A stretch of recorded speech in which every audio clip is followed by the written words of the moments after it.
La Voz del Archivo, un podcast del Archivo General de la Nación.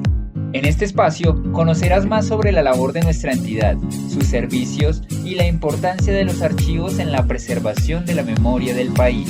Bienvenidos. Este es un programa emitido en Radio UNAL, en el formato de la Memoria de la Nación y que hace parte del repositorio del podcast La Voz del Archivo.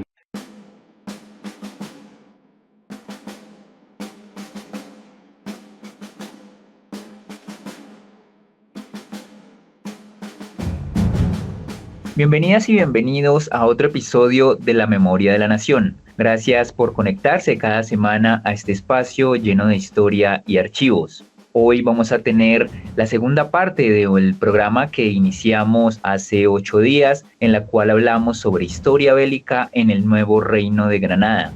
Quiero saludar a mi compañero en cabina, Kevin Hernández. Hola Mario y hola a todas las personas que se conectan en este momento a esta transmisión. Es un gusto estar de nuevo con ustedes en esta segunda parte de este programa de radio. Bueno, Kevin, bienvenido.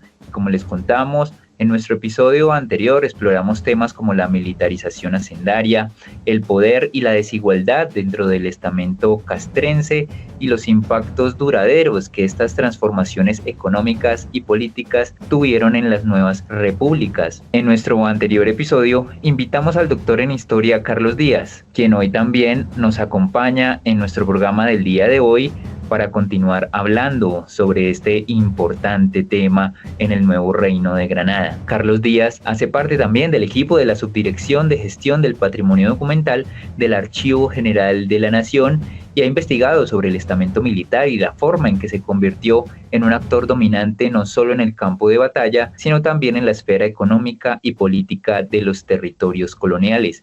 Bienvenido, Carlos, nuevamente, ¿cómo está? Buenos días, Mari, Kevin, de nuevo, y también a la audiencia de la Universidad Nacional de Colombia y el Archivo General de la Nación. Gracias por invitarme a la segunda parte de esta conversación. Muchísimas gracias, Carlos, por estar nuevamente con nosotros en esta segunda parte de esta importante charla que hemos venido teniendo. Y yo quería preguntarle, pues ya que usted nos contaba en el anterior programa, que la población y las haciendas hispanoamericanas no estaban preparadas para el tamaño en este tiempo estos ejércitos, que eran pues colosales. En este caso, ¿cómo afectó este crecimiento militarizado a las estructuras sociales, especialmente en los sectores más vulnerables? Gracias, Kevin. Esa es una excelente pregunta, porque a veces se nos olvida a nosotros que estamos hablando de sociedades en términos económicos que son preindustriales, es decir, sociedades en que la población y los recursos estaban equilibrados, que la población solo podía crecer a un cierto límite impuesto por los recursos. Todavía no había sucedido la revolución industrial que separó estas variables por aumentos de la productividad que supuso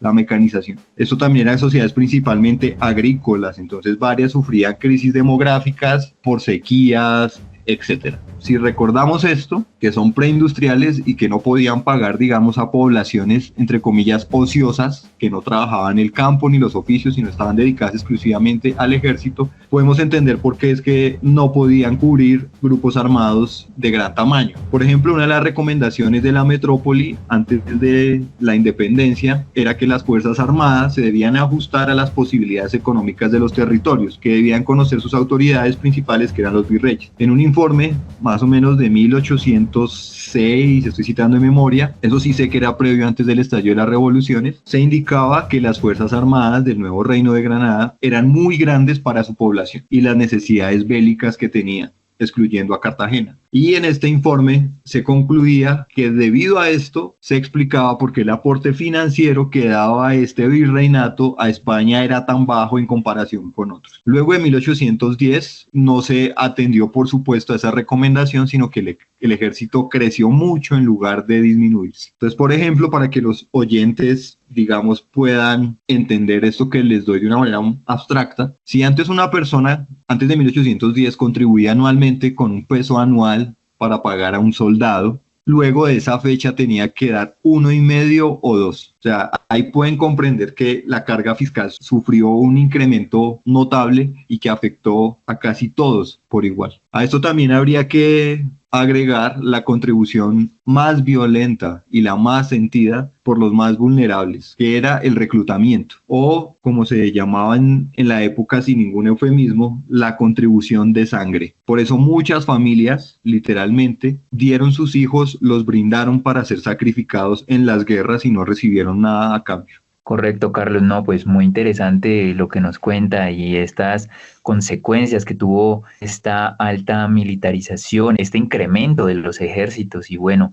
lo que tuvieron que poner tanto económica y también familiarmente los sectores más vulnerables para esta militarización. Y bueno, Carlos, usted señala que algunos militares se enriquecieron mientras otros sufrieron miseria y en este sentido, ¿cómo funcionaba esta distribución de los recursos en el interior del ejército y qué efectos tuvo esta desigualdad en las nuevas repúblicas?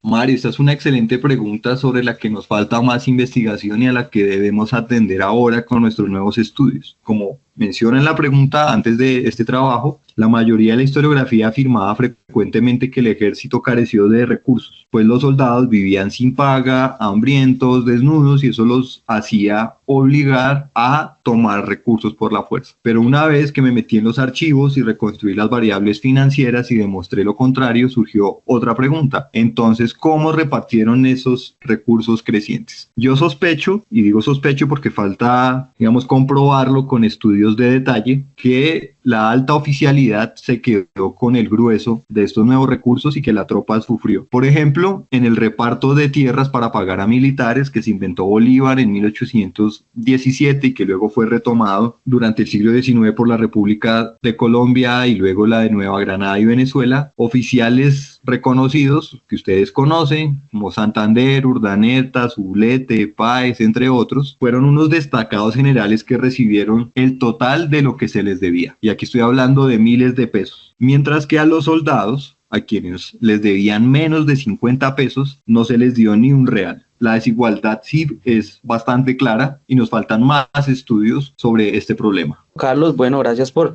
lo que nos ha comentado hasta este momento de esta segunda edición de este programa.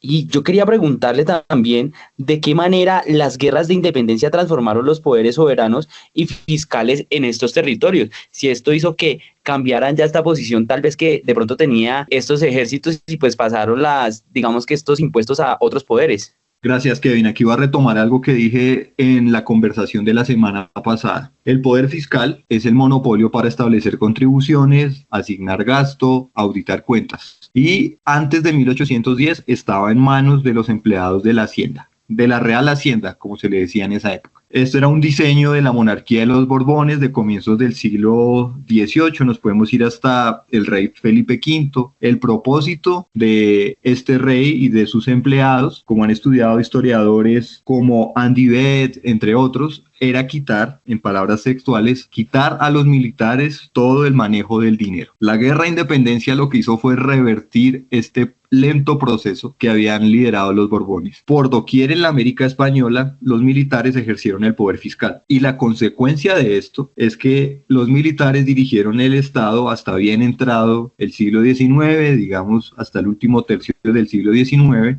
cuando las prioridades financieras del Estado se transformaron porque la economía global cambió. Es decir, aquí se pasó de priorizar al ejército para priorizar el fomento. Es decir, que en gran parte esto fue responsabilidad de que las economías latinoamericanas se insertaran en la economía mundial, la nueva era exportadora o la primera globalización, como dicen otros historiadores, porque ahora necesitaban ferrocarriles y buques de vapor y no soldados. Y bueno, vamos a hablar un poco de lo que fue la contrainsurgencia. En el caso de Nueva España, usted nos cuenta que la contrainsurgencia pareciera haber jugado un papel crucial en el retraso de la independencia. ¿Podría explicarnos qué estrategias contrainsurgentes fueron desarrolladas para lograr este objetivo? Mario, esa también es una excelente pregunta y nos muestra los contrastes de lo que sería Tierra Firme o Nuevo Reino de Granada y Venezuela con Nueva España. desde el inicio de la crisis de la monarquía en 1808, cuando Napoleón captura a Carlos IV y a su hijo Fernando VII y se declara rey de España y América, el grueso de la población española en Nueva España o en México ahora buscó impedir que surgieran formas de gobierno independientes como las juntas que se habían ido creando en España para responder a Napoleón y a su ejército. Así, entre 1808 y 1810, muchos novohispanos, digamos poderosos, persiguieron y encarcelaron a políticos que buscaban la autonomía. Pudieron acabar con ciertos intentos de conspiraciones, etcétera, en los que estuvo Hidalgo, pero pues ya sabemos que el 16 de septiembre de 1810 se levantó en armas junto a algunos oficiales del ejército como Allende, etcétera. Además de esto, de acabar con ciertas conspiraciones, también dieron un golpe de estado que no tenía precedentes al virrey Iturrigaray, al virrey de Nueva España. Estas personas lo derrocaron porque veían que él era un poco flexible a la creación de juntas, y luego de esto nombraron algún virrey o algunos virreyes de bolsillo como el militar Pedro Garibay. Luego los virreyes que llegaron nombrados por la monarquía como Francisco Vanegas, o uno que ya había estado operando desde hace décadas en Nueva España, pero era un militar destacado como Félix Calleja. Lo que hicieron fue continuar esto para buscar la derrota militar y política de la insurgencia. Así, digamos, debido a una política de guerra y de indultos, o sea, de perdonar estos delitos políticos, en Nueva España, en comparación con el nuevo Reino de Granada y Venezuela, hubo una sola junta de gobierno, un solo congreso, y luego que se disolvió ese congreso, varios reductos insurgentes que operaron como guerrillas. Solamente ocuparon una ciudad principal por año y medio, que fue la de Oaxaca. En cambio, en el nuevo Reino de Granada y en Venezuela, hubo estados revolucionarios por casi 5 años. Como dice el historiador José María Portillo, no hay precedente en la América española, y podríamos decir que en el mundo occidental durante la era de las revoluciones, en las que se hayan creado tantos gobiernos independientes como hubo en el nuevo Reino de Granada y Venezuela. O sea, por favor, que nos están escuchando, recuerden esto. Cuando a veces se habla de patria boba y se usan algunas categorías despectivas. El experimento constitucional y la creación de gobiernos independientes en el territorio de la actual Colombia, Venezuela, no tiene precedente en el mundo occidental. O sea, es una cosa extraordinaria que debemos reconocer y valorar de otra manera. Ya como para acercar este tema a la, digámoslo así, que a la actualidad o a un tiempo más cercano, yo quería preguntarle pues que aunque las repúblicas nacientes intentaron frenar este poderío militar que había en esta época que usted nos cuenta, pues esta militarización pues se consolidó, ¿no? Entonces la pregunta va a qué elementos de esta militarización inicial dejaron huellas en las dinámicas políticas y económicas de las nuevas naciones que fueron surgiendo.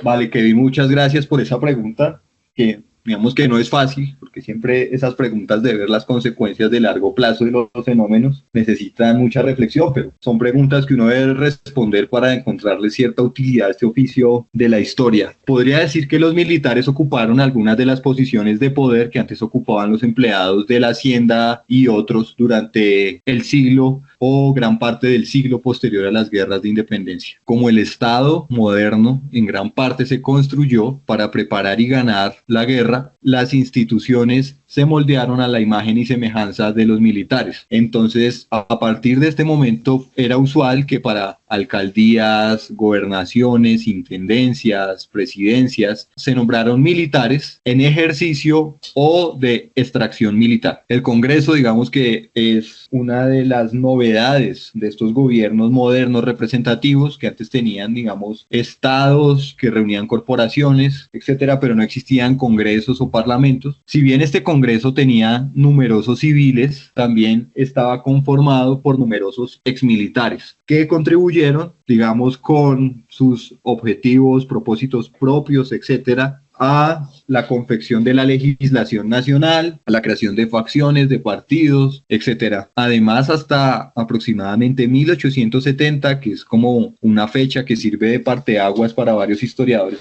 como Carlos Marichal y Juan Carlos Caravaglia, el mayor gasto del Estado fue bélico, así que difícilmente el estamento castrense iba a renunciar a tener el control de estos recursos. Pero creería que además de este dominio material, de estos recursos, etcétera, estos cargos, contratos con el Estado, se construyó una historia bastante ideológica, un relato, digamos, de nación muy ideológico, según el cual los militares eran los creadores de la independencia y de los estados nacionales. Es decir, era una versión de la historia que rendía el culto a las armas y exaltaba de una manera exagerada la responsabilidad, el papel que tenía el ejército en la construcción de la sociedad.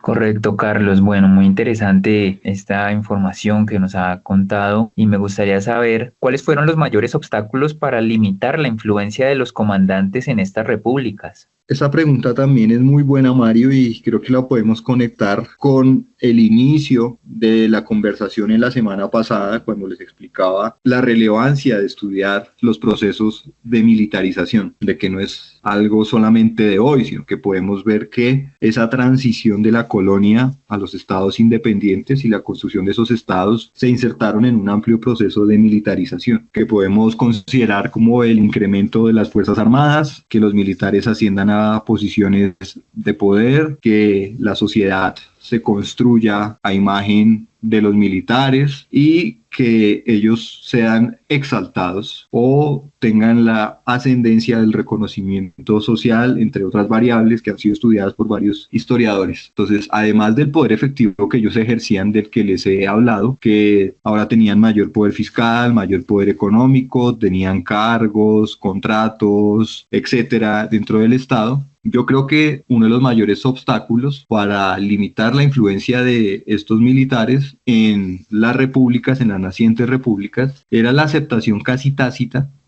de las autoridades civiles por este nuevo orden de cosas que se había creado en este proceso militarizador. Y esto, como digo, también sirve para que reflexionemos sobre el presente militarizador en términos civiles, porque digamos no hay dictaduras declaradas, si bien hay gobiernos autoritarios y algunos civiles que se basan exclusivamente en el poderío del ejército, nos ayuda a entender esta militarización civil actual y cómo enfrentarla. Entonces, estas autoridades civiles de la época aceptaron sin mucha resistencia que los militares ocuparan y dominaran espacios de poder, que establecieran contribuciones, que asignaran gastos, que no rindieran cuentas si no querían. Es decir, estas autoridades civiles que tenían poder para contrarrestar la militarización se conformaron con ese nuevo orden de cosas. Entonces creo que esta es la lección importante de estos estudios históricos sobre la militarización, que además de entender cómo varios fenómenos se conjugan para crear este proceso de largo plazo, es aceptar o reconocer que a la militarización se le debe hacer frente desde la sociedad civil, que no hay que dejarle el camino libre al estamento castrense. Correcto, Carlos. Bueno, pues muy interesante esta reflexión que usted nos hace y me gustaría, pues desde su perspectiva como historiador y bueno, teniendo en cuenta todos los procesos que se vivieron ya en lo que fue en el siglo XX, pues que a pesar de que tenemos esta historia de que en el nuevo Reino de Granada, esta expansión militar, Colombia no ha sido, a diferencia de, por ejemplo, Brasil o Argentina, que se caracterizan por haber tenido unas dictaduras militares muy fuertes, si bien la de Rojas Pinilla pues tuvo episodios violentos, no fue al nivel de, por ejemplo, en Brasil o también en el caso de Argentina. ¿Usted por qué cree que no se han dado a lo largo pues de nuestra historia ya como república episodios así de fuertes poderes militares, dictaduras tan violentas como las que se dieron, pues como lo digo, en Argentina o en Brasil? Mario, esa es una pregunta, digamos, también muy difícil de responder, pero también es muy buena, entonces voy a tratar de responderla con algunos elementos. Tendencias de largo plazo del ejército que también ayuden a comprender por qué en Colombia no han surgido, digamos, dictaduras duraderas como las hubo en el Cono Sur, en algunos países de Centroamérica, etcétera, o gobiernos de partido único, como en otras experiencias republicanas. Yo creo que la configuración de las Fuerzas Armadas como un cuerpo, como una corporación de antiguo régimen, es decir, que es una asociación que tiene intereses comunes y tiene una ordenación interna con ciertas reglas y que además es reconocida por la autoridad, por el poder, se ha mantenido casi que intacta. Y esto suena polémico, etcétera, pero eso es lo sorprendente de estudiar historia y de este proceso. lo que crearon los Borbones, que fuera una corporación que tuviera ciertos privilegios, ciertos fueros, etcétera, se mantiene casi intacto hasta la fecha. El ejército tiene su propia fuero penal militar, tiene su propia manera de auditar las cuentas, tiene un carácter, digamos, destacado dentro de la organización estatal. Hay algunas instituciones propiamente militares de esa época que todavía se conservan, como la Intendencia de Ejército, que es la encargada de todo el mantenimiento logístico y material de las Fuerzas Armadas. Es decir, todo eso se mantiene casi intacto a pesar de una guerra revolucionaria, a pesar de numerosas guerras civiles del 19, de reformas liberales, de varios intentos por disminuir el peso del ejército. En contraste con la iglesia, que la iglesia recibió bastante palo por parte de los liberales, en el 19 fue muy debilitada, pero sobrevivió, sobre todo por las indemnizaciones que luego le hicieron los conservadores. El ejército sí se ha mantenido prácticamente intacto. Ese sería un punto. El otro punto, yo creo que las guerras civiles del 19, que generaron tantas transformaciones y tantos traumas políticos, sirvieron como una especie de antídoto para la construcción de la civilidad. Cada vez que había una guerra civil importante, se generaba, digamos, un daño inesperado que hacía reflexionar sobre la utilidad propia de estas guerras para dirimir las diferencias políticas. Ya la última fue la de los 1000 días, que llevó a la pérdida de Panamá, y ella la cosa fue, si vamos a seguir matándonos, combatiendo por nuestras ideas de esta manera, pues ya el territorio prácticamente que va a desaparecer. Entonces, con, digamos, ese breve paréntesis de Rojas Pinilla, que, digamos, también le pondría como dictadura entre comillas, como a los estudios de algunos historiadores han mostrado que, digamos, que no tuvo mucha oposición para llegar al gobierno, y ya cuando generó ciertos cambios que no iban en línea con lo que querían las directivas de los partidos tradicionales, ya fue más criticado y fue bastante polemizado, pero apenas llegó estaban de acuerdo en que él debía ser el presidente. Entonces, con ese breve paréntesis, creo que no han existido dictaduras en Colombia como en otros territorios latinoamericanos, porque no han surgido, digamos, gobiernos que enfrenten de una manera directa el poder social que tiene el ejército, que lo haga sentir como una amenaza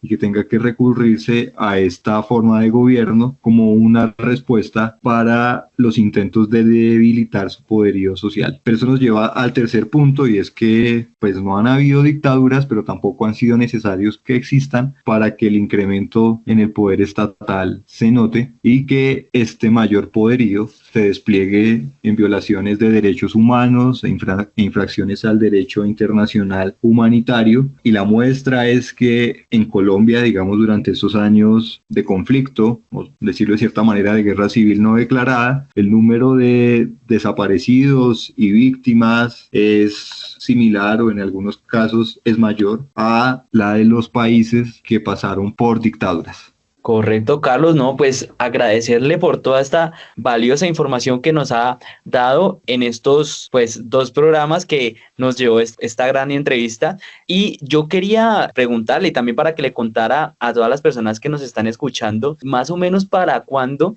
esta publicación de este libro. Esa es la pregunta más difícil de todas las que ustedes me han hecho. El proceso de edición ya va en camino, ya voy a recibir pronto la última versión en PDF de la diagramación y la leeré con calma, y si hay que hacer algunos cambios se sugerirán, pero ya también están trabajando en la portada, la contraportada, etcétera, ya hay una parte. Entonces yo creería que eso sale este año, porque también depende de ejecución presupuestal. La publicación la hace el Instituto Colombiano de Antropología e Historia, así que sabemos que debe estar entre los planes de este año, los que trabajamos con entidades públicas, que no se puede postergar para el siguiente porque hay que mostrar la ejecución en los planes. Entonces esperemos que este año, lo más pronto posible, tal vez noviembre, porque octubre ya está a la vuelta. No sé cuántas copias sacarán, pero el instituto es generoso en eso, y creo que lo importante aquí es que va a salir en 2 versiones. Va a salir la versión impresa y va a salir la versión digital de manera gratuita para quienes quieran consultarlo y no puedan acceder al libro. Correcto, Carlos. Bueno, pues no me queda nada más que agradecerle nuevamente por haber participado en esta segunda parte de esta interesante entrevista de este programa que hemos tenido el día de hoy. Muchas gracias, Carlos. Muchas gracias, Mario. Muchas gracias, Kevin, por haberme invitado a conversar sobre esto que últimamente lo he vuelto a recuperar. Apenas terminé mi trabajo de investigación, defendí la tesis, ya como que me olvidé porque estaba un poco harto, que es casi lo que siempre pasa con los tesistas, pero ya con el trabajo de edición del libro y algunas conversaciones como esta a la que me han invitado, digamos que me he reconciliado con esta investigación y me da gusto conversar y espero que haya sido de utilidad. Y también muchas gracias a toda la audiencia de la Universidad Nacional y el Archivo General de la Nación por ser leales a este programa que sale cada semana y que tiene muy alta calidad. Correcto, Carlos. De esta manera llegamos al final de este episodio de La Memoria de la Nación, un programa realizado por el Archivo General de la Nación y transmitido a través de Radio UNAL. Muchas gracias, Carlos, y muchas gracias a todos y todas nuestras oyentes, y nos escuchamos en un nuevo episodio. Hasta pronto.